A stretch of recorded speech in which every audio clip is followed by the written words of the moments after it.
안녕하세요. 좋아요 누르는 거 잊지 않으셨죠? 바람난 사연 지금 시작합니다. 이런 생각 평상시에 추워도 한 적 없는데 내가 노숙자와 함께 있을 줄이야. 정말 꼬질꼬질한 게 어찌나 노숙자 티가 팍팍 나던지 꾀죄죄해 보이고 남루해 보이는 그 자체이지만 그러나 한눈에 봐도 알 수 있었어요. 그는 다른 노숙자와는 다르게 키도 크고 잘생겼다는 걸 말이죠. 지금부터 제가 있었던 일들을 여기서 얘기해 보려고 한답니다. 한 번은 서울역에서 내려 많은 노숙자들을 보게 되었답니다. 말로만 들었던 노숙자들인데 정말 제가 생각했던 것보다 더 많은 노숙자들이 있더라고요. 생뚱맞은 얘기일지 모르겠지만 여러분은 모를 거예요. 과부로 사는 기분이 어떤 기분인지. 노숙자라 할지라도 저 많은 노숙자들 중 마음에 드는 한 명이 있다면 남편처럼 같이 살아도 될 것 같은 이 느낌. 물론 신중하고 고심해야 할 문제이기도 하며 아무나는 안 되겠지만 앞서 말했듯 키도 크고 잘생긴 노숙자가 보이길래 용기 내어 말을 걸어봤어요. 보니까 다른 노숙자들과는 다르게 다른 사람에게 구걸도 안 하는 것 같고 뭔가 차별화된 느낌이랄까? 키도 크고 잘생겼는데 왜 저런 생활을 할지 의문이 들 정도였으니까요. 저는 마음에 드는 노숙자에게 다가가 식사는 했냐고 물어보니까 그래도 식사는 했다며 쑥스러우면서 어눌한 말투로 대답을 하더라고요. 그럼 오늘 저녁은 어디서 잘 거냐고 물어보니까 손가락으로 맨바닥을 가리키지 않겠어요? 어머나 세상에. 요새 날씨가 이제 초겨울로 접어들어서 한낮에도 춥거든요. 새벽이 되면 더 춥고 냉기가 올라와 잘 수 없는 환경일 텐데 여기서 자다니. 너무나 딱해 보였죠. 그래서 전 여기서 자면 너무 춥고 건강에도 안 좋을 것 같다고 말하니 노숙자는 괜찮다는 말과 함께 제게 부드러운 미소를 날리더라고요. 세상에 저 여유 있는 미소까지. 노숙자인데 꼬질꼬질한 모습 빼고는 뭐. 그 미소의 50대 나이의 순간 심쿵하듯 설레이고 말았답니다. 저런 남자가 평범한 일반 남자면 물론 다가가기 어렵겠지만 그래도 다른 사람들의 손길이 필요한 노숙자니까 분명히 나 같은 과부라 할지라도 뭔가 수월하게 다가갈 수 있을 것 같다는 생각이 들었어요. 물론 저는 나이 많은 과부이고 저 노숙자는 젊고 잘생겼지만 어쨌든 노숙자라는 핸디캡을 갖고 있으니 제가 다가가도 될 것 같은 자신감이 들었답니다. 아무리 짝이 없어도 그렇지. 이건 아닌 것 같다고요? 물론 지금 제 얘기를 듣는 여러분들 중에 그러실 분 분명 있을 거예요. 그냥 다른 남자를 찾아보지 왜 하필 노숙자냐고 말이죠. 솔직히 말하면 저는 이 세상 속 평범한 사람들에게 정말 질렸어요. 하도 상처도 많이 받았고 그들은 진심으로 다가갔던 제게 오로지 물질적인 것만 원했으며 자신들이 원한 것만 쟁취하면 저를 가차없이 버렸으니까요. 하지만 저 노숙자는 분명 상처받은 사람일 거고 나처럼 상처받은 사람이니 나에게 상처를 주지 않을 것이라는 막연한 생각이 들었답니다. 게다가 젊고 잘생겼으니 딱 제가 원하는 남자였어요. 나이가 몇이냐고 물어보니까 글쎄 이 노숙자가 돈을 주면 알려주겠대요. 좀 전과는 사뭇 다른 노숙자 본색을 조금씩 드러내는 것 같더군요. 그래서 돈 10,000원을 꺼내서 줬어요. 그랬더니 아주 흡족해하지 뭐예요.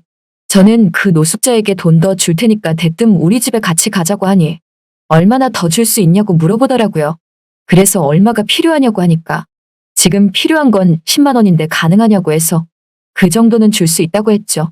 그랬더니 노숙자도 알겠다고 하고 흔쾌히 저를 따라왔어요.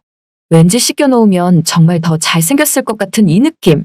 그 생각에 집에 도착하자마자 박박 씻으라고 하니까 씻기 싫다고 하지 뭐예요. 그래서 전 다른 뜻이 있어서가 아니고 냄새가 좀 나니까 씻었으면 좋겠다고 말하니 이번에는 씻으면 대체 얼마나 줄 거냐고 하더라고요.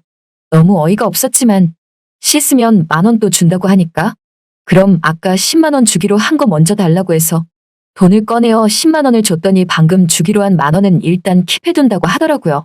얼렁뚱땅 지금껏 12만 원을 뜯긴 셈이 됐어요. 하지만 뭐 이 정도 투자쯤이야 아무것도 아니라는 생각이 들었어요. 분명 씻고 나오면 깨끗하고 더욱더 잘생길 것 같다는 생각이 들었으니까요. 노숙자는 그 후 샤워를 하고 수건으로 머리를 말리면서 나왔는데 웬일이니? 복근이 아주 빨래판이더라고요. 그냥 마른 몸이겠니 했는데 단단한 장근육들이 얼마나 많은지 딱 제가 좋아하는 몸이었어요. 여러분이 지금 듣고 계신 채널은 바람난 사연 채널입니다. 그리고 머리를 수건으로 털면서 나오는 모습이 어찌나 멋있던지 마치 영화 속 한 장면 같이 느껴져서 순간 넋을 잃고 바라보고 말았답니다. 그때였어요. 노숙자가 이제는 발을 닦으려고 몸을 숙이던 그 순간 저는 제 두 눈을 의심할 정도로 깜짝 놀라고 말았죠. 노숙자의 등 뒤에 글쎄 용문신이 아주 커다랗게 자리 잡고 있는 게 아니겠어요? 저는 속으로 아니 무슨 노숙자가 용문신이 다 있지 하는 생각이 들었어요. 왠지 모르게 쎄하고 살짝 깨름칙한 마음에 노숙자에게 등 뒤에 문신은 뭐냐고 물으니 자신은 모르겠대요. 아무것도 기억이 안 난대요. 이게 왜 생겼는지 모르겠다고 하지 뭐예요. 그렇게 말하니 자의적이 아닌 타의적으로 한 건가 하는 생각이 들었네요. 등에 있는 커다란 용문신이 걸리긴 했지만서도 어쨌든 이 노숙자가 너무나 마음에 들고 그 정도쯤이야 뭐 저도 나이 많은 과부인이 이해하며 살아갈 수 있다고 생각했답니다. 그렇게 하루를 보내게 되었는데 정말 어제까지만 해도 노숙자였다는 게 믿겨지지 않을 만큼 제게 있어서 완벽한 남자였어요. 그런데 말 몇 마디 나눠보면 정상인 것 같다가도 어딘가 모르게 살짝 모자란 느낌이 들더라고요. 나사가 하나 빠진 느낌이 든달까? 뭐 그런 느낌을 종종 받게 되었답니다. 그러던 중 이 노숙자는 추운 날에 밖에서 고생 안 하고 우리 집에서 보내게 된 지 어느덧 3개월이 흘러가고 말았죠. 그 시간 동안 우리는 혼인신고는 안 했지만 마치 부부처럼 살고 있었답니다. 노숙자였던 이 남자도 저를 좋아하는 게 보였어요. 제가 마음에 들었는지 연상의 푸근함이 느껴진다고 하더라고요. 그렇게 마냥 행복한 우리 둘은 어느 날 시장에 가게 되었고 남편 같은 이 남자의 팔짱을 끼고서 오붓하게 장을 보고 있는데 웬 검은 정장을 입은 건장한 남자들이 시장통 안에 있는 가게집에 들어가 난장판을 피우더라고요. 그러면서 내일까지 돈 안 내면 이 가게 넘어간다고 엄포를 놓으며 나가는데 영화에서 나오는 깍두기들처럼 느껴지더라고요. 너무나 무서워서 자리를 피하려고 하던 그 순간 그 검은 정장을 입은 무리들이 갑자기 노숙자였던 우리 자기를 보고 형님 하면서 고개를 숙이지 않겠어요? 그러면서 갑자기 두꺼비파에게 당하신 줄 알았는데 살아계셨냐면서? 지금 큰형님이 애타게 찾고 있다고 하지 뭐예요. 아니 대체 이게 다 뭔 소리야? 아니나 다를까 노숙자였던 우리 자기는 역시나 무슨 소린지 모르겠다는 건지 그 사람들에게 누구시냐고 그러더라고요. 보니까 그쪽에서 사람을 착각한 것 같았어요. 그런데 그 무리들 중 한 명이 대뜸 저라고 하면서 용철이 기억 안 나시냐며 형님이 자기를 거둬주시지 않았냐고 하지 뭐예요. 저는 아무래도 사람을 잘못 본 것 같아서 용기를 내어 그 검은 무리들에게 사람 잘못 본 거 아니냐고 말하며 이 남자는 그런 사람이 아니라고 말하니 갑자기 그 검은 무리의 남자들이 일제히 저를 노려보며 아줌마는 빠지라고 하지 뭐예요. 그러면서 아줌마가 뭔데 우리 형님 팔짱을 끼고 있냐고 하지 않겠어요? 그래서 전 같이 사는 사람이라고 하니까 갑자기 콧방귀를 뀌면서 형님이 미쳤다고 댁 같은 아줌마랑 살겠냐며 당장 그 팔짱 안 빼면 손모가지를 그냥 확 이라고 말하는데 그 소리에 너무 무서워서 일단 팔짱은 뺐어요. 그런데 그 뒤 그 검은 무리들이랑 우리 자기랑 뭐라 말을 하면서 헤어졌거든요. 그리고 집에 돌아왔는데 아무래도 뭔가 깨름칙하고 이상한 기분이 드는 거예요. 저번에 등에 있던 문신도 그렇고 그냥 평범한 노숙자는 아닌 것 같다는 생각이 들어서 정도 들고 외모도 마음에 들고 그동안 공들여 여기까지 같이 온 것도 있고 그래서 모든 게 아쉬웠지만 뭔지 모를 찝찝함에 이쯤에서 내보내야겠다는 생각이 들었답니다. 그리하여 마음을 정리하고 조심스레 말을 꺼냈어요. 미안하지만 우리 집에서 이제 나가달라고 말을 하니 노숙자였던 이 남자가 글쎄 평소와 다른 날카로운 표정과 말투로 제게 자기가 뒷골목 생활했던 게 그렇게 마음에 안 드냐며 마치 딴 사람처럼 돌변하여 말을 하더라고요.